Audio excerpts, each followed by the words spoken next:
ഹൃദയത്തിൻ്റെ ആരോഗ്യത്തിന് വേണ്ടി നമുക്ക് ചെയ്യാൻ പറ്റുന്ന ചില ഭക്ഷണ രീതികളെ പറ്റി. ഭക്ഷണത്തിൽ നമ്മൾ പ്രധാനമായിട്ടും ഒഴിവാക്കേണ്ടത് കൊഴുപ്പ് കൂടിയ ഭക്ഷണങ്ങൾ ഒഴിവാക്കുക, ഹൈ കലോറിയുള്ള ഭക്ഷണങ്ങൾ ഒഴിവാക്കുക, ഉപ്പിൻ്റെ അളവ് പരമാവധി കുറയ്ക്കുക.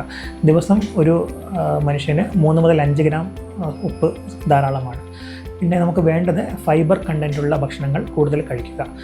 പൊട്ടാസ്യം, വൈറ്റമിൻസ് ഇതെല്ലാം ഹൃദയത്തിൻ്റെ പ്രവർത്തനത്തിന് സഹായിക്കുന്നതാണ്. അതുകൊണ്ട് തന്നെ വൈറ്റമിൻസും ബാക്കി മിനറൽസുമുള്ള പച്ചക്കറികൾ, ഫ്രൂട്ട്സ്, ഫൈബർ കണ്ടൻറ്റ് കൂടിയ ഭക്ഷണങ്ങൾ കഴിക്കുന്നത് ഹൃദയത്തിൻ്റെ ആരോഗ്യത്തിന് നല്ലതാണ്. പുകവലിക്കുന്നവർക്ക് മാത്രമല്ല, അവരുടെ കൂടെയുള്ളവർക്ക് കൂടി പാസീവ് സ്മോക്കിലൂടെ ഹൃദ്രോഗത്തിനുള്ള സാധ്യത കൂടുകയാണ്. അതുകൊണ്ട് പുകവലി ഉപേക്ഷിക്കുന്നതാണ് ഹൃദ്രോഗത്തിന് വരാതിരിക്കാനുള്ള ഏറ്റവും ആദ്യം ചെയ്യേണ്ട ഒരു കാര്യം. അമിത മദ്യപാനവും ഹൃദ്രോഗത്തിന് കാരണമാകുന്നുണ്ട്.